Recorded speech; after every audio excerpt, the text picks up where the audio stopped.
소개 감사합니다. 네, 졸리실 건데 제가 조금 목소리를 크게 해서 한번 강의를 해보도록 하겠습니다.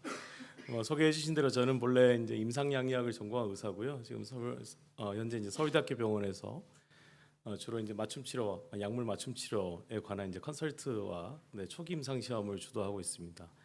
저희가 이제 사실 이제 에이페이스라는 회사를 제가 저희 교실 교수님들과 같이 창업을 했는데 사실 뭐 창업을 하겠다 이런 목적이 있었던 건 아니었는데 2018년도에 저희가 약사법이 바뀌면서 저희 이제 실험실, 그러니까 약물 농도 분석 실험실을 학교나 병원 내에 둘 수 없는 상황이 돼가지고 이제 뭐 반강제 창업을 했었습니다. 안 그러면 이제 저희 연구원들이 다 그만둬야 되는 상황이어가지고 그래서 이제 그렇게 창업을 했었었는데 또 이제 하다 보니까 사실 이제 국내 신약 개발이 많이 활성화됐지만 이런 이제 퍼스트 휴먼 스터디, 즉 완전한 신약에 대한 연구가 활발해진 지 얼마 되지 않거든요. 근데 이제 저희가 그런 농도 분석도 하고 제가 또 이제 병원에서는 임상 시험을 하고 이러다 보니까 뭔가 이렇게 죽어야 될 약이 지금 임상 단계에 와 있고 임상 단계 와서도 또 죽어야 되게 좀비가 돼 있는 경우도 있고 또 가끔은 진짜 잘 살려볼 수 있는 약이 말도 안 되는 이유로 저기 구천을 떠돌고 있고 이런 경우들을 좀 많이 봤는데 사실 그게 이제 저는 사실 이제 임상 시험을 하고 이제 임상 양리학적 해석을 해주는 사람이기 때문에 저만의 힘으로는 좀 하기가 좀 어렵다는 생각을 좀 했습니다. 그래서 이 자리에 계시는 여기 이제 시안에 있는 김윤호 상무님, 윤병희 부사장님, 그다음에 바이오톡스텍 강성모 상무님 이런 분들이 처음 만나가지고 이게 뭔가 좀 문제가 있지 않냐. 뭐 그때만 해도 사실 이제 호황기였습니다. 한 5년 전에 이제 바이오에 이렇게 돈이 막 엄청나게 들어오고 그래서 진짜 더 또 약이 안 될 만한 약들도 죽지 못하고 있었을 때도 못한 케이스도 많았습니다. 그다음에 또 사실 또 잘 돼야 될 약인데 또 돈이 또 이쪽으로 오지 않고 엉뚱한 데 가 있으니까 또 이쪽에 투자 잘 안 되고 이런 게 많았고 그러다 보니까 이제 저희가 이렇게 문제 의식을 좀 공유를 했었고 근데 이제 결국 이제 각자 세 바디가 열심히 한다 하더라도 이제 알 수 있는 수준에 좀 한계가 있었습니다. 예를 들어서 저 같은 경우는 저를 만나러 오신 분들은 어느 정도 독성 시험이 다 끝난 다음에 그 다음에 임상을 어떻게 하면 잘할까요? 라고 찾아오는데 제가 보기엔 독성 시험을 이렇게 해서 오셨으면 안 되는데 또는 본 강의 시간에 말씀드렸죠. 효능 시험을 한 용량만 달랑 해갖고 와서 우리 효과 있어요. 그런 경우도 있고. 근데 또 문제는 뭐냐? 가끔 가다 보면 효능 시험을 허가된 약의 동물 환산 용량의 20배로 해가지고 그 약 대비 좋다. 또는 그 약의 한참 적은 용량을 가지고 이보다 좋다. 사실 사람한테 훨씬 높은 용량이 쓰이고 있는데 동물에서 엄청 낮은 용량으로 스터디를 해놓고 그 약보다 우리 약이 좋아요라고 들고 오면 제가 거기서 할 말이 별로 없습니다. 그래요. 뭐 근데 이 실험 자체를 잘못하신 것 같아요. 몇 년을 들여서 실험을 하셨을 건데 그런 말씀을 드리기도 좀 어렵고요. 그래서 사실은 이제 개발 초기부터 사실 이제 저희가 좀 잘 이렇게 인볼브를 하면 처음부터 가이드도 좀 잘해주고 첫 강의했던 이제 TPP 만드는 것도 아까지 많이 들으셨겠지만 결국은 TPP가 계속 바뀌어가지만 처음에 사실 또 좀 잘 만들고 가면 결국은 이제 그 크라이테리아 잘 맞춰야 되는 거죠. 그 크라이테리아라는 거는 결국 환자한테 쓰일 수 있는 크라이테리아야 됩니다. 예를 들어 이렇습니다. 단적으로 이렇게 스테투스 에필lep티쿠스라는 질환이 있습니다. 즉 이게 간질 발작을 계속하는 질환이 있습니다. 멈추지 않고. 자, 이런 분한테 경구약을 만들면 투여할 수 있을까요? 불가능합니다, 사실. 갈아서 튜브 피딩을 할 수 있겠지만 이게 생각보다 이 튜브 피딩이라 쉽지가 않습니다. 튜브 피딩으로 영양분을 넣어주거나 약을 넣어준다는 게 말이 쉽지 아주 오랜 기간 할 수는 없는 일입니다. 사실 그리고 그렇게 했을 때 전달도 상당히 떨어지고요. 그 다음에 사실 경구 제제라는 게 또 다 갈 수 있는 것도 아니지 않습니까? 이 태블릿 형태 자체가 중요한 것도 있기 때문에 어떤 약들은 갈아버리면 위장관에 다 깨져버리고 흡수가 안 되죠. 그래서 결국은 그런 질환에 해당하는 약은 개발 초기부터 IV나 서브큐나 이런 제제를 타겟으로 개발했었어야 되는 겁니다. 근데 사실 그런 것들이 이미 다 지나간 다음에 저희한테 와가지고 스테투스 에필lep티쿠스 약인데 경구를 열심히 개발했고 독성이 다 패스했고 그래서 저한테 퍼스트 휴먼 스터디를 경구를 하고 싶습니다. 저는 해드리면 됩니다. 해드리면 되는데 막상 저희 신경과 선생님 만나보면서 제가 이런 이야기 드리면 그거 해서 뭐 어디다 쓰려고? 딱 이런 이야기가 나오는 겁니다. 그러니까 임상의사가 어디다 쓰려고 하는 이야기를 한다는 것 자체는 결국 이 약은 마케터빌리티가 전혀 없는 겁니다. 그래서 이런 약은 사실 만들 필요도 없고 근데 그 약을 만들 필요 없는 게 아니라 그 약을 처음부터 사실 방향성을 잘 잡아서 갔었어야 되는 거죠. 그래서 이제 그런 이유로 저희가 이게 비임상을 열심히 하고 임상도 잘하고 그다음에 이제 CRO 매니지먼트를 잘하는 이 세 기관이 뭔가 좀 같이 해보자. 근데 이제 같이 해보자 보다니까 그냥 뭐 사실 우리 항상 협업 강조하지만 제가 또 이제 협업이 제일 안 되는 대학이 있지 않습니까? 그래도 민간은 협업이 잘 됩니다. 돈이 걸린 일이 있든 협업이 잘 되지만 교수들끼리는 협업이 진짜 잘 안 되거든요.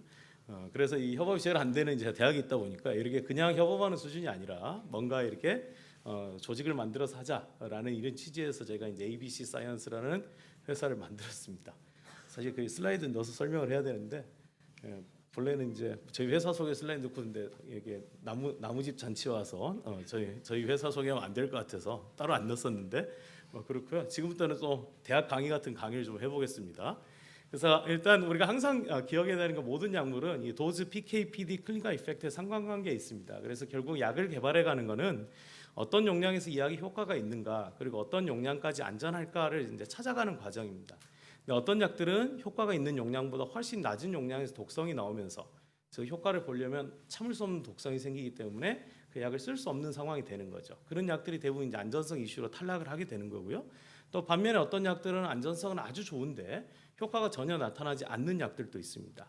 어찌하였던 간에 결국은 이 모든 약이라는 것은 이 도즈, PK, PD, 클리니컬 이펙트의 상관관계에 의해서 일어나고 제가 여기 보지 말라고 분명히 주의를 받았는데 영상을 노출하고 이게 송출하고 있어서 여기를 보면 안 된다 그럽니다. 저기만 보고 강의를 해야 된다는데 근데 자연스럽게 큰 걸 보게 되었습니다. 앞으로 잘 보겠습니다. 그래서 이 도즈, PK, PD, 클리니컬 이펙트 상관관계를 이제 찾아가는 과정이고요. 결국 약이라는 거는 클리니컬 이펙트 자체도 중요하지만 이 PK, PD 자체도 중요합니다. 그래서 이거를 하나하나 탐색하는 게 중요하고 항상 우리가 생각할 때 약은 아까 효과가 좋고 안전하면 되지 않느냐 이게 궁극적인 목표긴 합니다만은 이게 적절한 PK, PD 프로파일을 가지고 있어야 됩니다.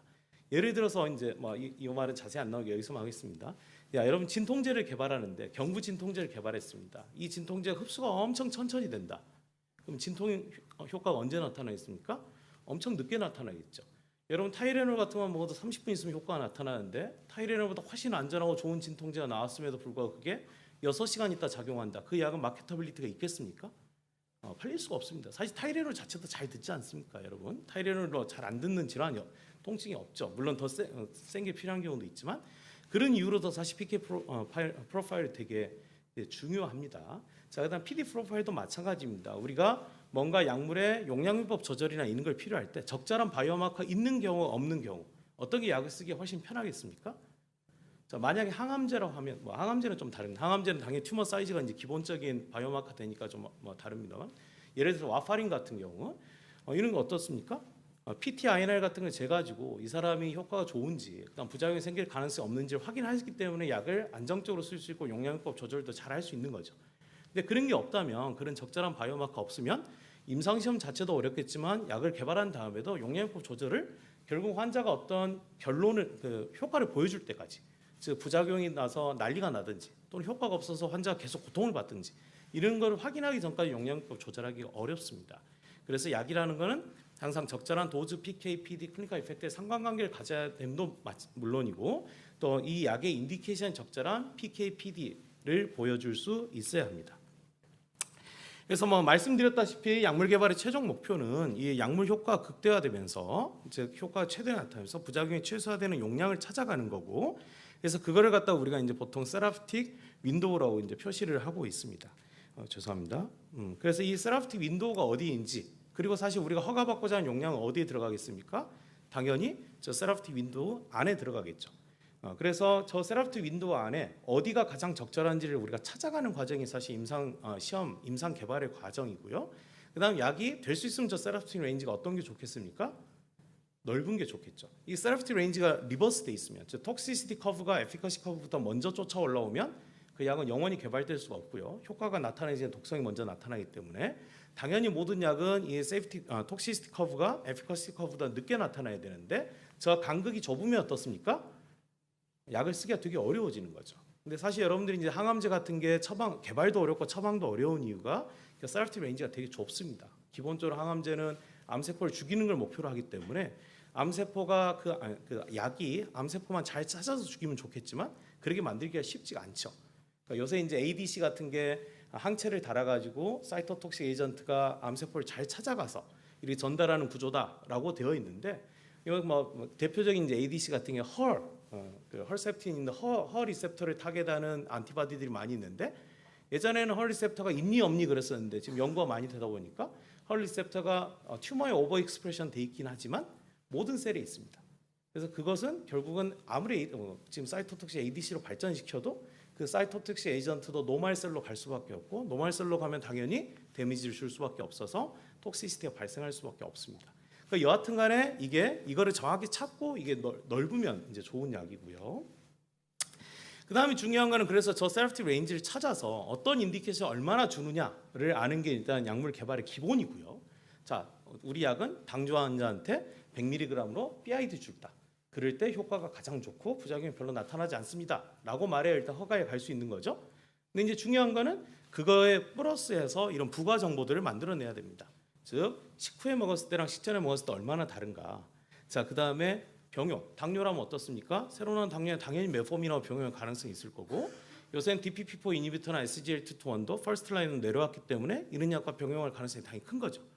물론 이 약이 이제 퍼스트 라인으로 허가를 받게 되면 병용의 가능성이 조금은 줄어들겠지만 어차피 당연히 이제 항상 치료라는 건 애도하는 방식으로 가기 때문에 병용할 가능성이 커집니다.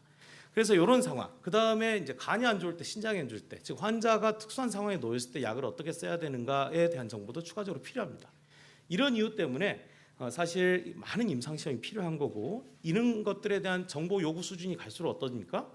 점점 올라가고 있습니다. 예전에 DDI 연구 아주 필수적인 몇 개만 했으면 됐는데 지금은 많이 의견들이 나오죠. 그다음에 간장에 신장에 예전에 우리 약은 안 팔면 됩니다 했지만 사실 그런 게 요새는 별로 억셉트 되지 않습니다. 당연히 이런 환자가 있으면 약이 처방될 가능성이 있고 그럼 정보를 만들어내라. 허가 순간은 아니지만 이후에라도 보완하라는 항상 요구사항이 나오고요.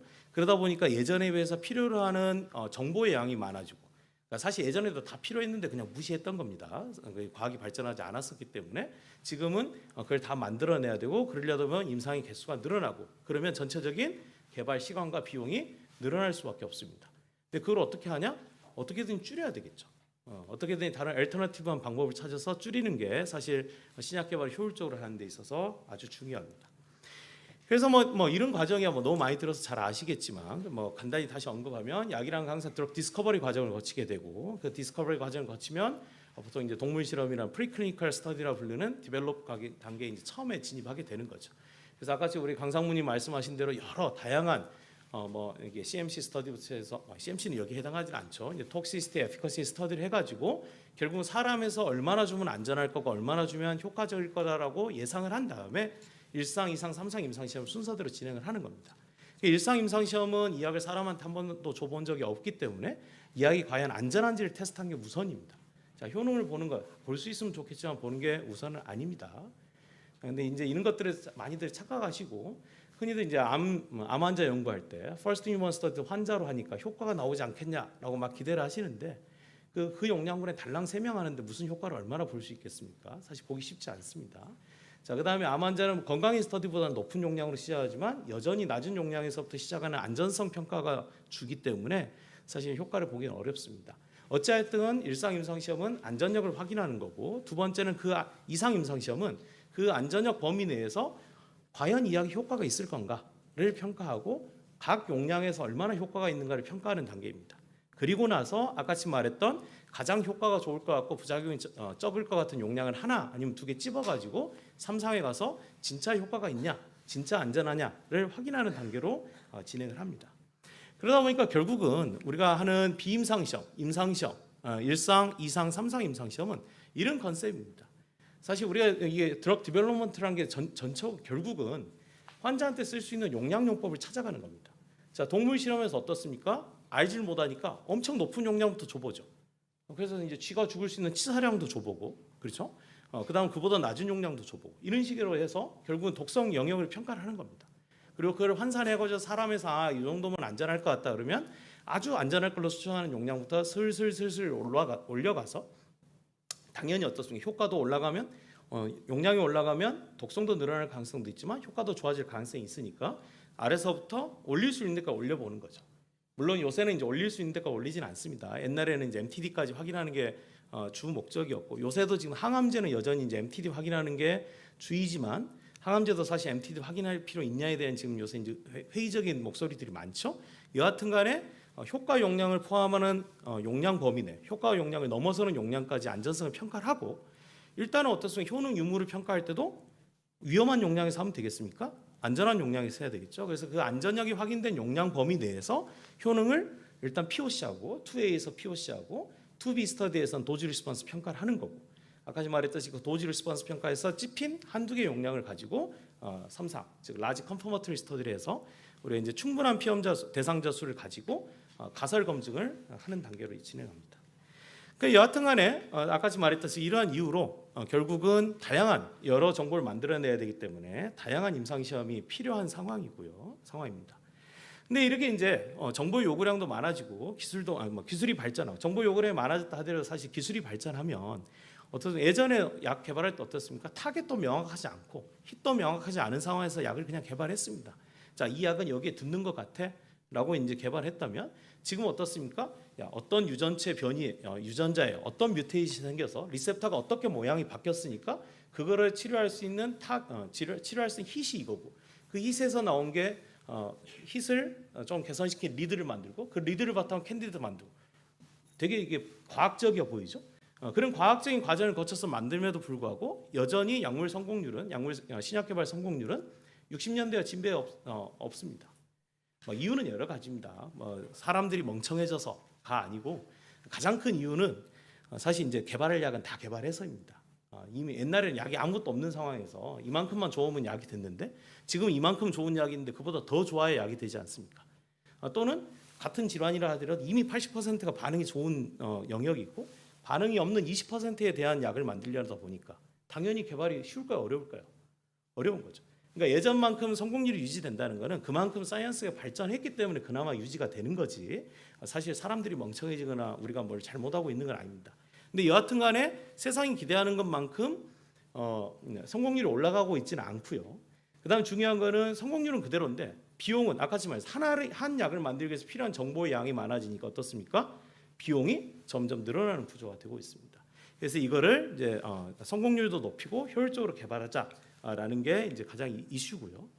근데 가장 그러면 왜 성공을 못하고 왜 이렇게 돈 낭비를 하고 있느냐? 찾아보면 여러 가지 이유가 있습니다만 첫 번째 이제 동물 시험 단계에서는 동물 유연종 설정이 잘못됐다든지 그 다음에 이제 임상 시험 비임상 시험 설계 자체가 잘못됐다든지 자체가 잘못될 수도 있고 좀 더 잘했으면 조금만 더 해봤으면 뭔가 더 좋은 정보를 얻었을 건데 그냥 비용을 아끼겠다 또는 레귤레이션에서 딱 여기까지만 하라니까 우린 이것만 하겠다 이런 이유로 안 하시는 경우들이 많습니다.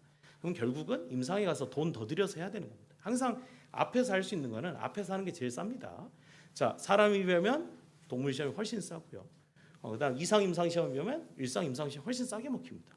마찬가지로 3상 임상 시험이면 2상 임상 시험도 훨씬 싸게 먹힙니다. 근데 이제 가계급급하니까 사실 그 비용에 대한 고려보다 지금 현재 돈이 많이 든다라고 이제 약간 오해를 하시는데 앞에서 만들 수 있는 정보는 앞에서 만드는 게 제일 좋습니다. 자, 그다음에 이제 임상 단계 진입해서 이제 가장 큰 문제 중에 하나는 이제 해석을 제대로 못하는 거죠. 동물 시험 엄청 열심히 했는데 해석을 제대로 못한다든지 또는 해놓은 데이터들을 제대로 인테그레이션 시키지 못한다든지 그다음에 임상 시험 설계 자체를 좀 비효율적으로 한다든지 이런 이슈가 있을 수 있고요.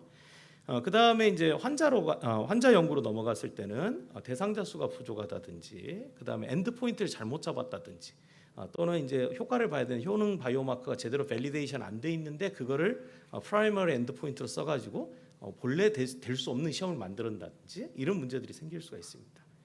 자, 그다음에 이제 3상 임상 시험으로 넘어가서는 결국 이제 용량요법을 잘못 찍어갖고 왔다든지, 그다음에 이제 대상자 수를 충분히 설정하지 않았다든지 이런 것들이 실패의 원인이 되고 있습니다. 그래서 결국은 이제 이런 방안들을 극복할 수 있는 방법으로는 일단은 이제 TPP를 명확히 하는 거, 아까 말에 제일 처음 예시를 들었듯이 이 약이 어떻게 개발돼야 되는지, 즉 환자가 필요한, 그다음 처방하는 의사가 필요한 약은 무엇인지를 먼저 정의한 다음에 우리 약의 특성이 이 시장의 수요에 어떻게 부합할 수 있을지를 잘 연결을 시켜가지고 적절한 개발 목표를 만드셔야 됩니다. 자, 그 다음에 이제 비임상 시험도 레귤레이션뿐만 아니라 임상적 수요에서, 즉 임상에 가서 필요한 정보들을 추가적으로 만들어낸다는 개념에서 비임상 시험을 해야 되고요. 그다음 임상 시험도 그다음에 그냥 하는 게 아니라 규제적으로 FDA 가이던스대로 도즈 컨버전 해가지고 그냥 무조건 올린 데까지 올려보자 이런 것보다는 저희가 이제 모델링 시뮬레이션의 이런 다양한 클리니컬 파마콜로지한 기법을 바탕으로 임상 시험을 과학적으로 설계하는 방법도 있을 수 있고요. 자, 그다음에 이제 다양한 수요에 대응 가능한 부가 정보 창출. 아까 말했듯이 DDI 같은 거. 그러면 자 시장에서 DDI에 대한 정보를 이렇게 다 요구하니까 그럼 DDI 하나하나 다 할까요? 그럼 또 돈이 많이 듭니다. 그럼 이제 PBPK나 이런 방법을 통해서 이제 FDA에서 인정한 방법론입니다. 그런 방법론을 통해서 시험을 좀 줄여본다든지 이런 게 가능하고, 자 그다음에 글로벌 규제 대응, 즉 인종 간의 이슈나 이런 것들도 미리미리 평가해 두는 게 중요할 수 있습니다. 자 마이크가 울려가지고 이쪽에 왔더니 일로 오니까 덜 울리네요. 죄송합니다.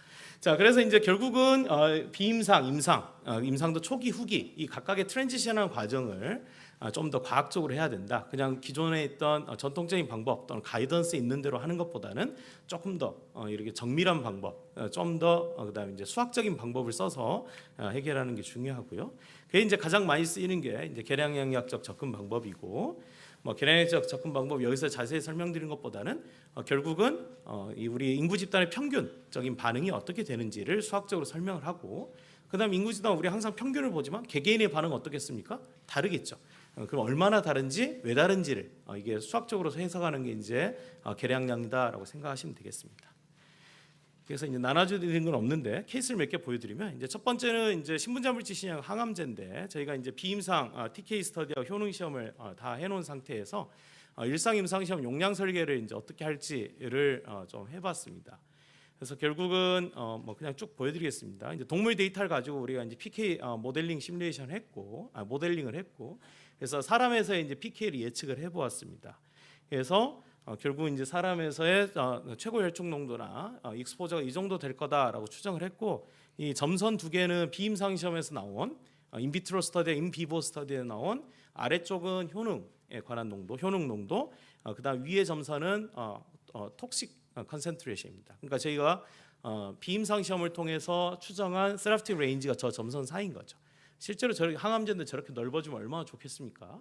근데 저렇게가 되진 않겠죠. 일단 비임상 데이터를 이제 가장 보수적으로 해석했을 때 이렇게 이제 되는 거고요.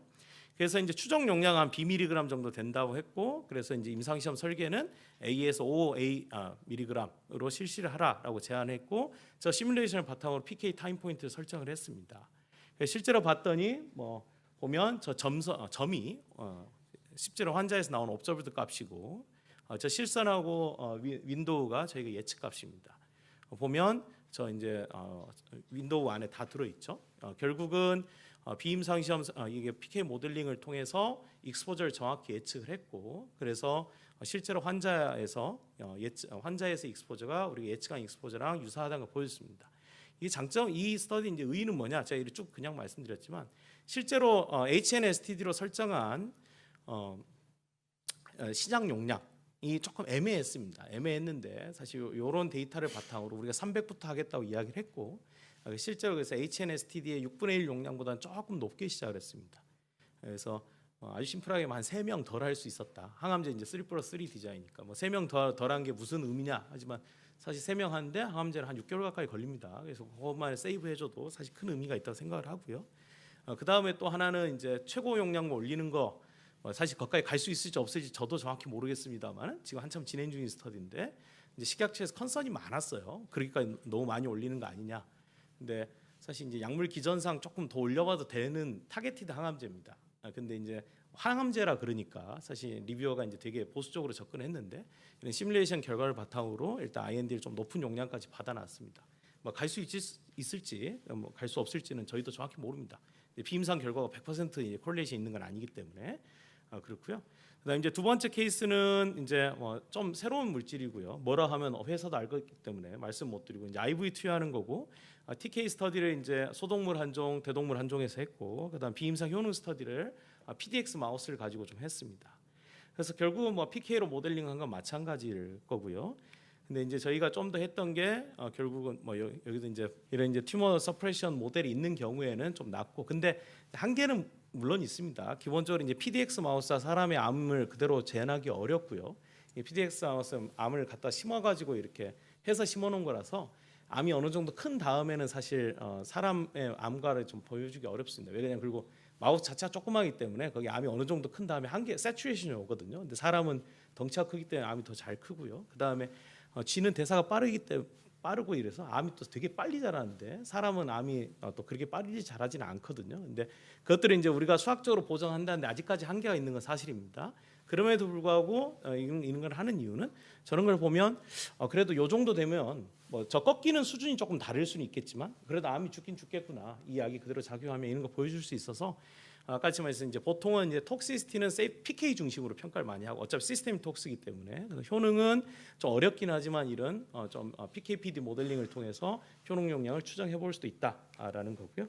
좀 빨리 보여주면 그 다음에 이제 그러면 이게 신약에만 쓰이느냐 그러진 않고 계량 신약 같은 경우도 요거는 이제 이런 경부 제제였는데 결국 이제 IM으로 투여하는 약으로 이제 바꾸고 싶었습니다. 그래서 이제 좀 롱액팅으로 만들고 싶었는데 비임상에서 PK 프로파일 이렇게 나왔던 거죠. 근데 결국은 이제 특정 농도 이상을 유지할 수 있는 용량이 무엇인가가 이제 관건이 되는 건데 그래서 이제 저 동물 데이터 이거 사람에서 시뮬레이션 했습니다. 그래서 회사에서 생각하고 있는 Amg과 Bmg 이 두 개를 이제 임상 개발 용량으로 설정하고 계셨는데 Amg은 혈중 농도가 84 정도, Bmg는 170 정도 되는데 경구로 먹였을 때 혈중 농도가 108 정도 됩니다. 그러니까 결국은 이제 A 지금 현재 있는 경부 제제를 대체시킬 수 있는 용량이 되는 거죠. 그러니까 A 용량의 프라이트를 두고 임상을 해야 되는 겁니다. 그래서 이런 방법들이 가능하고요. 자, 그다음에 이제 또 이건 그래도 이제 파퓰레이션 PK는 있는 데이터 갖고 수학적으로 모델링하기 좀 더 쉽습니다. 근데 요새 이제 컴퓨터가 발전하고 그러니까 이런 뭐 수학적 방법론은 옛날에도 다 있었는데 결국은 미분 방정식 개수가 많아지면 어떻습니까, 여러분? 여러분 엑셀에 이상한 함수 걸 다음에 돌리면 컴퓨터가 멈추죠. 그건 컴퓨팅 파워가 안 돼서입니다. 근데 갈수록 이제 컴퓨터가 좋아지니까 이런 미분 방정식 풀 수 있는 컴퓨팅 파워가 좋아지고 있고, 그래서 결국 우리 몸 전체를 갖다가 여러 개의 미분 방정식으로 표시를 하고 그거를 서메이션하는 게 이제 PBPK, 피지올로지 베이스드 PK 모델이라고 그러는 겁니다. 그래서 간으로 약이 얼마나 가고 위장간으로 얼마나 가고 신장으로 얼마나 가고 이런 것들을 다 하나하나의 미분 방식으로 만든 다음에 서메이션 시키면 피 속의 농도, 조직의 농도 나오겠죠. 물론 이것도 이제 비임상 데이터를 갖고 하는 거기 때문에 아주 정확하지는 않습니다만은 이런 걸 하면 결국은 약물이 뭐 상호작용이나 이런 것도 예측하기 쉽습니다. 그래서 뭐 이 네 번째 케이스 같은 경우는 어떤 특정 약인데 X라는 약과는 이미 드럭 인터랙션 스터디가 돼 있었습니다. 자, Y라는 약과도 돼 있었습니다. 근데 이 회사가 다 같은 질환에 쓰이는 약들입니다. 근데 3제 복합제를 만들고 싶었던 거예요. 근데 결국은 3제 복합제 만들려면 DX는 괜찮고 DY는 괜찮은데 DXY 다 먹였을 때 괜찮은지는 아무도 모르잖아요. 그렇죠? 그래서 근데 그거를 이제 인터랙션 스터디 하기 전에 궁금해서 이제 PBK 해봤습니다. 그래서 약에 대한 정보도 충분히 있고 그 회사가 약을 개발한 거니까 그다음에 XY도 오래된 약이라서 정보가 많이 있습니다. 그래서 D와 XY 각각에 대해서 아까 지금 PBPK 모델을 만들었고 D는 그러니까 D라는 약은 간에 얼마나 할 거고 신장에 얼마나 할 거고 X라는 약은 간에 얼마나 할 거고 신장에 얼마나 할 거고 이거를 다 미분 방정식으로 만들었고 그래서 만든 게 이제 오른쪽입니다. 그 오른쪽을 만든 걸 가지고 이게 파라미터 그러니까 두 개 DX, DY를 예측해 봤더니 실제로 나왔던 임상 결과가 거의 비슷했습니다. 이거는 DXY가 다 설명이 잘 된다는 거고 그걸 바탕으로 D 플러스 X 플러스 Y를 했을 때는 어떻게 될지 예측을 하는 겁니다. 그래서 보면 스테디 스테이트에서 AUC가 1.25배만큼 증가하죠. 그러니까 이게 사실 세라피틱 레인지가 넓은 약물이면 인터랙션이 없다고 전제할 수 있고 사실 복합제 만드는데 아무 허들이 없는 겁니다. 물론 이게 복합제를 만들기 위한 DDI로 대체는 안 됩니다. 우리나라에서도 마찬가지, FDA도 마찬가지고. 근데 FDA에서 신약 같은 경우는 이런 식으로 DDI 정보를 내면 레이블에 이렇게 붙습니다. DDI 임상 시험을 하진 않았지만 PBPK 예측하였을 때 인터랙션 포텐셜은 적은 걸로 판단되었다. 이렇게 넣을 수가 있습니다. 그래서 중요하지 않은 DDI, 중요한 DDI 무조건 해야 되겠죠. AEP가 무조건 병용이 된다 생각하면 당연히 이거는 DDI 스터디를 해서 보여줘야 되겠지만 A 많이 파는데 X 뭐 좀 처방이 있긴 한데 뭐 좀 위험은 할 것 같아. 그런 경우에는 PBPK 같은 걸로 해서 이렇게 보여준 다음에 레이블에 넣어볼 수가 있습니다. 자, 그다음 좀 허리업해서 나머지 한 5장 금방 하겠습니다. 자, 여기까지 너무 수학적인 이야기였고, 자, 그다음에 이제 임상시험 효율적으로 하는 방법인데 뭐 다양합니다. 대상자를 어떻게 할지, 디자인을 어떻게 할지 여러 방법들이 있을 수 있고요. 그래서 뭐 일반 non-oncology drug의 first human study, 예전에는 다 건강인으로 했다면 건강인과 환자를 믹스해서 할 수 있고, 또는 환자를 대변할 수 있는 다른 인구 집단을 넣어서 하기도 합니다. 예를 들어서 제일 마지막 같은 경우는 우리 치매약을 한다. 자, 가장 이상적인 방법은 건강인하고 빨리 경증 치매 환자로 시프팅하는 게 좋은데 치매 환자 등록 쉽습니까? 어렵습니까? 쉽지 않습니다. 특히 PK 스터디 등록은 쉽지 않습니다. 일단 경증 치매 환자 여러분 생각에 병이 별로 없으니까 임상시험 오라면 잘했어요. 그 사람은 병에 대한 병식이 없기 때문에 약을 먹을 필요도 없고 임상시험 할 필요도 없습니다. 등록식이 되게 어렵습니다.